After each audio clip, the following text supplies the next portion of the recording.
أما بعد فأعوذ بالله من الشيطان الرجيم.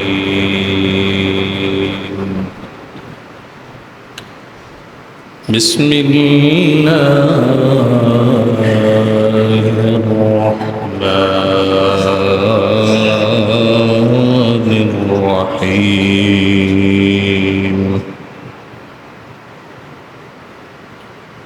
كافها يا عين صاد.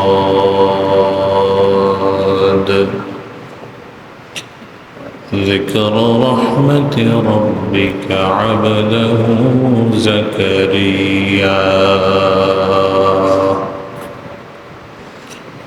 إذ نادى ربه نداء خفيا قال رب إني وهن العظم مني واشتعل الرأس شيبا ولم أكن بدعاء رب شقيا. وقال رسول الله صلى الله عليه وسلم إذا أتاكم كريم قوم فأكرموه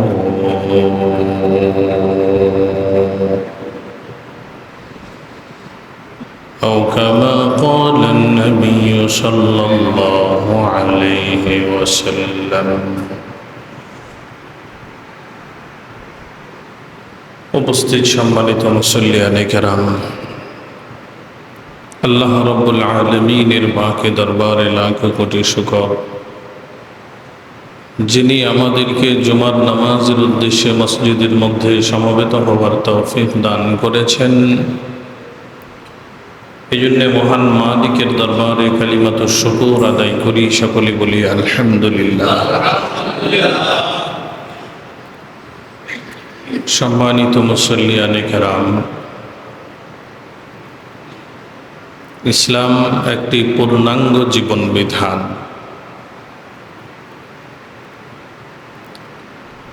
মানুষের দৈনন্দিন জীবনের সমস্ত কার্যকলাপ, সমস্ত কার্যাবলীর ভালো মন্দ,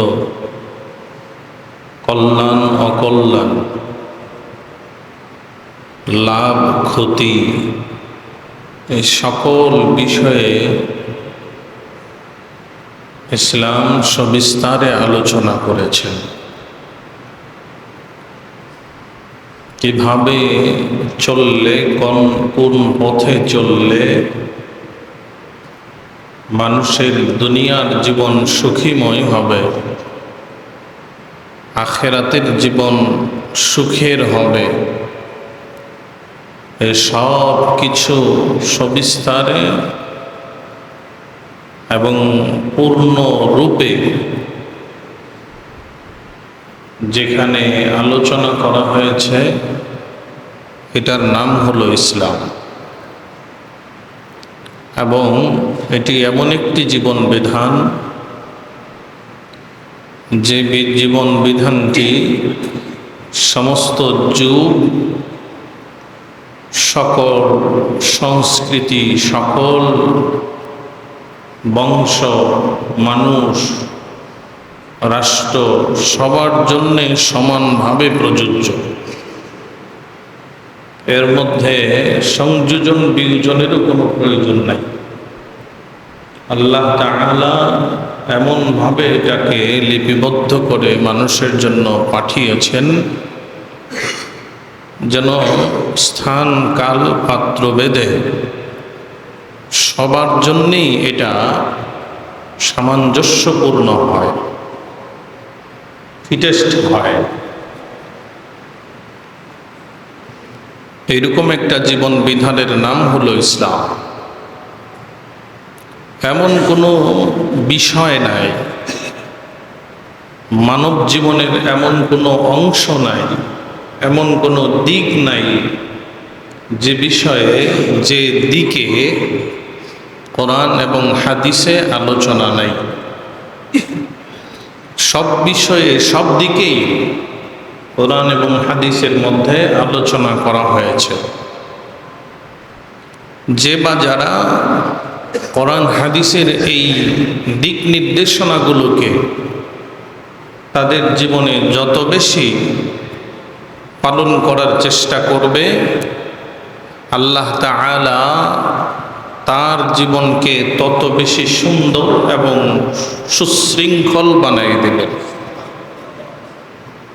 আর যাদের জীবনে কোরআন এবং হাদিস থেকে নিজেকে যত বেশি দূরে রাখবে, তো আল্লাহ তাআলা তাদের জীবনকে ততটা অসুখী, অশৃঙ্খল বানিয়ে দেবে।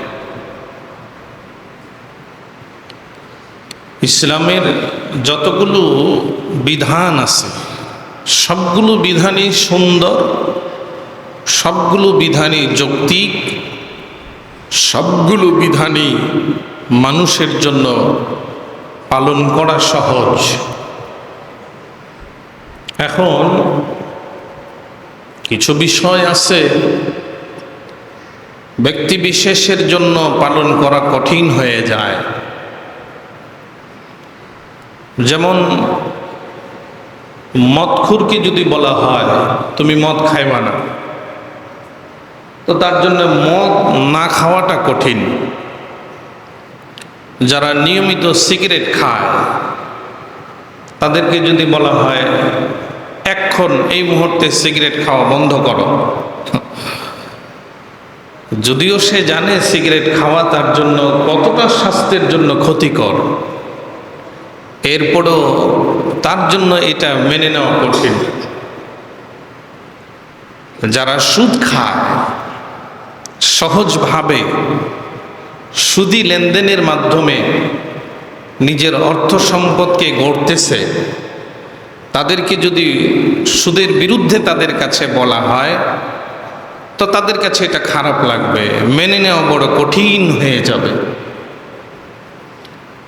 যারা জুলুম করে, অন্যায় অবিচার করে, মানুষের উপরে নির্যাতন করে, নিজের ক্ষমতার পাওয়ার দেখায়, নিজের বড়ত্ব দেখায়, তো এদেরকে যদি বলা হয় যে তুমি বড়ত্ব দেখাও না, নির্যাতন করো না, তো এই কথাটা তার কাছে খারাপ লাগবে, মেনে নিতে পারবে না। তো কে কোনটা মেনে নিতে পারলো কি পারলো না সেটা দেখার বিষয় না। ব্যক্তি বিশেষ ইসলামের বিধানগুলো তাদের কাছে খারাপ লাগবে, এটাই স্বাভাবিক। কারণ চোর চায় যে মালিক পক্ষ ঘুমায় থাকুক, আমরা খুব সহজে চুরি করে চলে যাই। ডাকাত চায় যে রাস্তা ফাঁকা থাকুক, আমরা ডাকাতি করে চলে যাই। ডাকাতের কাছে পুলিশ আতঙ্কের নাম, চোরের কাছে পুলিশ আতঙ্কের নাম, দুর্নীতিবাজের কাছে নীতি, নৈতিকতা, আদর্শ ওগুলো আতঙ্কের নাম, ওগুলো এদের কাছে ভালো লাগবে না। তো যদি ইসলামের কোনো বিধান কারো কাছে খারাপ লাগে, খারাপ মনে হয়, তাহলে বুঝতে হবে বিধানটা খারাপ না, সে নিজেই খারাপ। ইসলাম মানবতার ধর্ম, ইসলাম সহনশীলতার ধর্ম, ইসলাম সৌন্দর্যের ধর্ম, নীতি নৈতিকতা আদর্শের ধর্ম। এখন কোনো আদর্শ যদি কারো কাছে খারাপ লাগে, তাহলে বুঝতে হবে মানুষটাই খারাপ, তাকে ভালো করার জন্যে ইসলামী আদর্শ আরো বেশি দরকার। ইসলামের এই সৌন্দর্যময় নীতি আদর্শগুলোর মধ্যে একটা হলো বড়কে সম্মান করা, ছোটকে স্নেহ করা। নবীজি সাল্লাল্লাহু আলাইহি ওয়াসাল্লাম হাদিস শরীফের ভেতরে ফরমান, নবী বলেন, মাল্লাম লাইসা মিন্না মান লাম ইয়ারহাম সগীরানা ওয়া লাম ইউআক্কির কাবীরানা। নবীজি সাল্লাল্লাহু আলাইহি ওয়াসাল্লাম বলেন, ওই ব্যক্তি আমার দলভুক্ত নয়, ওই ব্যক্তি আমার দলভুক্ত নয়, সে আমার উম্মতের, সে আমার উম্মত নয়। কে? মাল্লাম ইয়ারহাম সগীরানা ওয়া লাম ইউআক্কির কাবীরানা। যে ব্যক্তি আমার উম্মতের ছোটদেরকে রহম করে না, দয়া করে না, স্নেহ করে না, মমতা দেখায় না। ওয়া লাম ইউআক্কির কাবীরানা, এবং উম্মতের যারা সম্মানের পাত্র, যারা বড়, যারা বয়সে বড়, যারা শিক্ষা দীক্ষায় বড়, যারা পদ মর্যাদায় বড়, যারা বিভিন্ন অ্যাঙ্গেলে বড়, তাদেরকে যারা সম্মান প্রদর্শন করে না, নবী আলাইহিস সালাতু ওয়াস সালাম বলেন, লাইসা মিন্না, এই মানুষগুলো আমার দলভুক্ত নয়, আমার দলভুক্ত নয়। বড়দেরকে সম্মান করা নবী আলাইহিস সালাতু ওয়াস সালামের একটা সুন্নত, এবং ওলামায়ে কেরাম, অনেক ওলামায়ে কেরাম এটাকে ওয়াজিব বিধান বলে সাব্যস্ত করেছেন। বড়দেরকে সম্মান করা, কথাবার্তায়, আচার ব্যবহারে, চাল চলনে, সব জায়গায় বড়দেরকে সম্মান করা। নবীজি সাল্লাল্লাহু আলাইহি ওয়াসাল্লামের কাছে এক সময় এক হত্যাকাণ্ডের বিচার নিয়ে দুই ভাই সালিশ করতে আসছে। ইয়া রাসূলুল্লাহ, আমার বাবাকে হত্যা করা হয়েছে। তো দুই ভাইয়ের মধ্যে ছোট ভাই আগে কথা বলা শুরু করলেন। দুই ভাইয়ের মধ্যে ছোট ভাই আগে কথা বলা আরম্ভ করলেন। নবীজি সাল্লাল্লাহু আলাইহি ওয়াসাল্লাম তাকে থামায় দিলেন, এই তুমি চুপ করো। বড় ভাইকে বললেন, তুমি বলো, তুমি বলো। ছোট ভাইকে থামাই দিলেন, তুমি চুপ করো। বড়কে বললেন, তুমি বলো। কি বোঝা যায়? বড়কে সামনে আগায় দেওয়া, বড়দেরকে সামনে আগায় দেওয়া। নবীজি সাল্লাল্লাহু আলাইহি ওয়াসাল্লাম হাদিস শরীফের ভেতরে বলেন, আনজিলুন নাসা মানাজিলাহুম, আনজিলুন নাস মানাজিলাহুম। নবীজি সাল্লাল্লাহু আলাইহি ওয়াসাল্লাম বলেন, মানুষকে তার অবস্থান বুঝে সম্মান করো, অবস্থান বুঝে, তার অবস্থান কোথায় সেখানে রেখে তার সম্মান তাকে দেখাও, সেখানে রেখে তাকে সম্মান করো। নবীজি সাল্লাল্লাহু আলাইহি ওয়াসাল্লাম বড়দেরকে সম্মানের বেলায় খুব কঠোর ছিলেন, খুব কঠোর ছিলেন সম্মানিত মানুষকে সম্মান দেওয়ার ক্ষেত্রে। আল্লাহু আকবার। মুসলিম, একজন মুসলমান সম্মানের পাত্র, একজন মুসলমান সম্মানের পাত্র। শুধু ঈমানের খাতিরেই সে সম্মানের পাত্র। প্রত্যেকটা মুসলমান শুধু ঈমানের খাতিরেই সম্মানের পাত্র। তার ভেতরে ঈমান আছে, এই জন্যে তাকে কথা বলার সময়, প্রত্যেকটা মুমিনের সাথে কথা বলার সময় নম্রতা, ভদ্রতা বজায় রাখা, সম্মান বুঝ রক্ষা করে কথা বলা প্রত্যেকটা মুমিনের সাথে। আল্লামা তাকি উসমানী দামাত বারাকাতুহুল আলিয়া বর্তমান বিশ্বের বড় বড় ইসলামিক স্কলারদের মধ্যে একজন হলেন হযরত আল্লামা তাকি উসমানী দামাত বারাকাতুহুল আলিয়া। তিনি তার এক বইয়ে একটা ঘটনা উল্লেখ করেন যে এক যুবক ব্যাংকে চাকরি করে, তার কাছে আসলেন মাসআলা জিজ্ঞেস করার জন্য, হযরত আমি তো সুদভিত্তিক ব্যাংকে চাকরি করি, আমার পড়াশোনার সাবজেক্টটাও এটাই, বাধ্য হয়ে আমাকে এই চাকরিটা করতে হয়। তো এই চাকরি করাটা আমার জন্য হালাল না হারাম, জায়েজ নাকি না জায়েজ? আল্লামা তকি উসমানী দামাত বারাকাতুহুল আলিয়া তিনি বলেন, আমি যুবককে বললাম যে এই ব্যাংকে চাকরি করাটা যেহেতু এখানে সুদের লেনদেন হয়, তো কোনো মুমিনের জন্য এটা করা উচিত নয়, জায়েজ নয়। আমাদের মুরব্বীরা বলেন, যতদিন পর্যন্ত একটা ভালো চাকরি, হালাল চাকরি না পাবে ততদিন সে চাকরিটা করতে পারে। তো যুবক বলতেছে, হুজুর আপনার কাছে আমি পরামর্শ চাইতে আসি নাই, এক কথাই আমাকে বলেন চাকরিটা জায়েজ না না জায়েজ।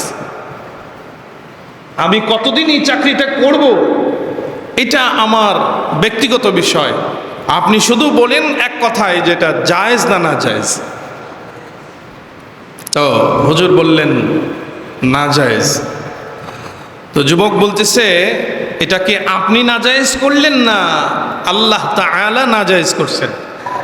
বলে আল্লাহ নাজায়েজ করছেন। বলে যে আল্লাহ এই চাকরিকে নাজায়েজ করছেন সেই আল্লাহ হয়তো আমার রিজিকের ব্যবস্থা অন্য কোথাও রাখছেন, আজকে থেকে আমি আর অফিসে যাব না। আল্লামা তকি উসমানী বলেন, এই যুবকের চেহারায় দাড়ি নাই, পরনের কাপড়ও বোঝা যায় না সে একজন মুসলমান, বা দিলের অবস্থা কেমন, তার বাহ্যিক আমল, বাহ্যিক অবয়ব দেখে বোঝা যায় না, কিন্তু তার ভেতরে এমন একটা ঈমান লুপ্ত রয়েছে, সুপ্ত রয়েছে, ঈমানের তেজ কত যে সাথে সাথে যুবক চাকরিটা ছেড়ে দিল।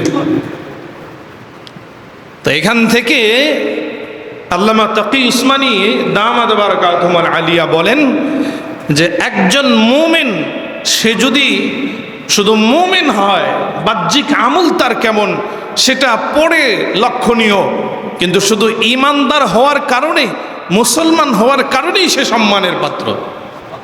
বলে আমি তাকে জড়ায় ধরলাম, বুকে টেনে নিলাম। একজন মুমিনকে সম্মান, সাধারণ বড়দেরকে সম্মান, বলে শুধু মুমিন, মুমিন কাফের ফাসিক যদি সম্মানের পাত্র হয়, নবী আলাইহিস সালাতু ওয়াস সালাম তাদেরকেও সম্মান জানাইতে বলছেন, তাদের ব্যাপারেও সম্মান প্রদর্শনের কথা নবীজি সাল্লাল্লাহু আলাইহি ওয়াসাল্লাম বলেছেন।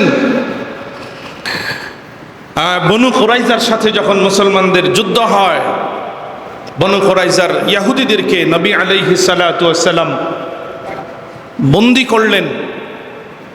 তো তাদের ব্যাপারে সিদ্ধান্ত নেবেন, তারা বললেন সাদ ইবনে মুআজ তাদেরই বংশধর, বংশগত নেতা, তাকে তারা আমির বানাইলেন যে তিনি যে সিদ্ধান্ত দেবেন আমরা তার সিদ্ধান্তই মেনে নেব। তো নবীজি সাল্লাল্লাহু আলাইহি ওয়াসাল্লাম তাকে ডেকে পাঠাইলেন, আসো তুমি তোমার বংশের লোকদের ব্যাপারে সিদ্ধান্ত দাও। তো তিনি যখন মজলিসে ঢুকতেছেন তো নবীজি সাল্লাল্লাহু আলাইহি ওয়াসাল্লাম তাদেরকে বললেন, কুমু লি সাইয়্যিদিকুম, দাঁড়াও, তোমাদের সর্দার আসছে, তোমাদের বংশের নেতা আসছে, তাকে দাঁড়িয়ে সম্মান জানাও, তাকে দাঁড়িয়ে সম্মান জানাও। সম্মান প্রদর্শন করা, বড়দেরকে, বংশের যারা নেতৃস্থানীয় লোক আছে তাদেরকে মেনে চলা। আল্লাহু আকবার। কোরআনুল কারীমের ভেতরে আল্লাহ তাআলা বলেন, কুল আতিউল্লাহ ওয়া আতিউর রাসূল ওয়া উলুল আমরি মিনকুম। আল্লাহ বলেন তোমরা কোরআন, হাদিস এবং তোমাদের নেতৃস্থানীয় যারা আছে তাদেরকে মেনে চলো, তাদেরকে অনুসরণ করো। তাদেরকে অনুসরণ করার নাম এই নয় যে কোরআন সুন্নাহ বাদ দিয়ে তাদের অনুসরণ করো। কোরআন এবং হাদিস অনুসরণ করার পরে তাদের মাধ্যমে কোরআন হাদিস অনুসরণ করো, তাদেরকেও সম্মান জানাও। আল্লাহ তাআলা শুধু বললে পারতেন আতিউল্লাহ, আল্লাহকে অনুসরণ করো। আল্লাহ বলতে পারতেন আতিউর রাসূল, আল্লাহ এবং তার রাসূলকে অনুসরণ করো। ওয়া উলুল আমরি মিনকুম, তোমাদের মধ্যে যারা নেতৃস্থানীয় ব্যক্তিবর্গ আছে তাদেরকে অনুসরণ করো। এই কথা বলার কোনো অর্থ নাই। তাদেরকে সম্মান প্রদর্শন করো। নবী আলাইহিস সালাতু ওয়াস সালাম তার জীবনে এটা বাস্তবভাবে প্রদর্শন করে দেখাই দিয়ে গেছেন যে তাদেরকে কিভাবে, নেতৃস্থানীয় লোকদেরকে কিভাবে সম্মান করতে হয়। আসছে দাঁড়ায় সম্মান করার ব্যাপারে একটা মাসালা আমাদের জেনে রাখা উচিত। যার ব্যাপারে আপনি দাঁড়াতে চাচ্ছেন, মাসালা পরিষ্কার ভালো করে জেনে রাখবেন, যার ব্যাপারে দাঁড়াতে চাচ্ছেন আপনি, তার আচার ব্যবহার চাল চলন, তার রং ঢঙ্গে যদি এমন মনে হয় যে তিনি আসলে পড়ে আর আমি না দাঁড়াইলে পড়ে সে এটাকে খারাপভাবে নিবে, নেগেটিভভাবে নিবে, সে মানসিকভাবে এটাকে মেনে নিতে পারবে না, এই সমস্ত ব্যক্তিদের ক্ষেত্রে দাঁড়ানো হারাম নাজায়েজ। এই সমস্ত ব্যক্তিদের ক্ষেত্রে দাঁড়ানো হারাম নাজায়েজ। সর্বসম্মতিক্রমে সমস্ত উলামায়ে কেরাম বলেন এই সমস্ত ক্ষেত্রে দাঁড়ানো নাজায়েজ, হারাম। তাদের ক্ষেত্রে দাঁড়ানো যাবে না। সে হোক চেয়ারম্যান, সে হোক মেম্বার, সে হোক এমপি, সে হোক মন্ত্রী, সে হোক কোটিপতি, সে হোক লক্ষপতি, সে হোক সমাজের যত বড় নেতাই হোক, তার বিরুদ্ধে দাঁড়ানো হারাম, পরিষ্কার হারাম। সমস্ত উলামায়ে কেরামের মত দাঁড়ানো যাবে না। তবে হ্যাঁ, দাঁড়ানোর একটা পদ্ধতি, একটা সুরত আছে। যিনি আগন্তুক আসছেন তিনি যদি দাঁড়াইলেও যেমন, না দাঁড়াইলেও তেমন, তার মনের ভেতরে কোনো পরিবর্তন পরিলক্ষিত হয় না, তার আচার ব্যবহারে কোনো পরিবর্তন হয় না, বা তার সাথী সঙ্গী যারা আছে এরাও দাঁড়ানো না দাঁড়ানোটাকে কোনো দোষের বা গুণের মনে করে না, তো নিজের থেকে সম্মানে যদি কেউ দাঁড়ায়, কোনো উলামায়ে কেরাম বলেন এই দাঁড়ানোটা জায়েজ আছে, দাঁড়াইতে পারে। তবে অনেক উলামায়ে কেরাম এই দাঁড়ানোটাকেও না জায়েজ বলেন, এইটাও দাঁড়ানো যাবে না।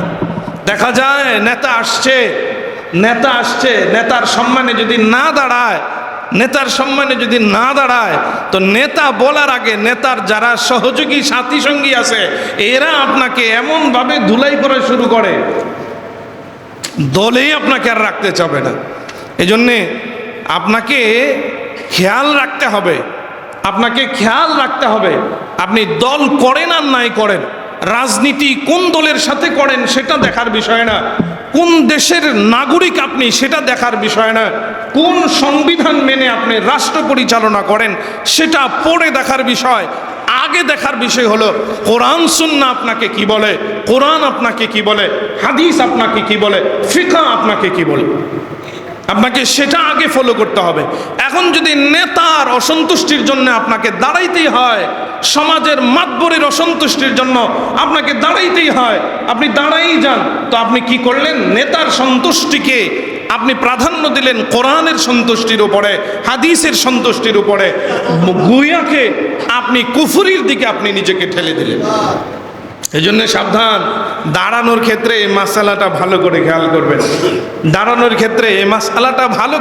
করবেন, সম্মান প্রদর্শন আমরা করব, কিন্তু শরীয়তের ভেতরে থেকে শরীয়তের বাইরে গিয়ে সম্মান প্রদর্শন ইসলাম সমর্থন করে না। ভালো করে খেয়াল করতে হবে। নবীজি সাল্লাল্লাহু আলাইহি ওয়াসাল্লাম আম্মাজান হযরতে আয়েশা সিদ্দিকা রাদিয়াল্লাহু তাআলা আনহাকে নিয়ে বসে আছেন, কাফেরের এক সর্দার আসতেছে, তো নবীজি তাকে দেখাই বললেন যে এটা দুষ্ট লোক। এটা কি লোক? দুষ্ট লোক। আম্মাজান আয়েশাকে বললেন এই লোকটা দুষ্ট, এই লোকটা খারাপ। তো লোকটা ঘরে প্রবেশ করলেন, নবী আলাইহিস সালাতু ওয়াস সালাম তার সঙ্গে সৌজন্যমূলক আচরণ করলেন, ভদ্রতা বজায় রাখলেন, তাকে সুন্দর করে ব্যবহার করলেন, সুন্দর সম্ভাষণ জানাইলেন, তার সঙ্গে সুন্দর আচরণ কথাবার্তা বললেন। বলার পরে লোকটা চলে গেল। তো নবীজি সাল্লাল্লাহু আলাইহি ওয়াসাল্লামকে আম্মা জান আয়েশা জিজ্ঞেস করলেন, ইয়া রাসূলুল্লাহ, ইয়া হাবিবাল্লাহ, লোকটা আসার আগে আপনি বললেন যে লোকটা ভালো না খারাপ, কিন্তু আসার পরে আপনি তার সঙ্গে এত সুন্দর আচরণ করলেন, এত ভালো ব্যবহার করলেন, এত ভদ্র আচরণ করলেন, বললেন কি আর করলেন কি?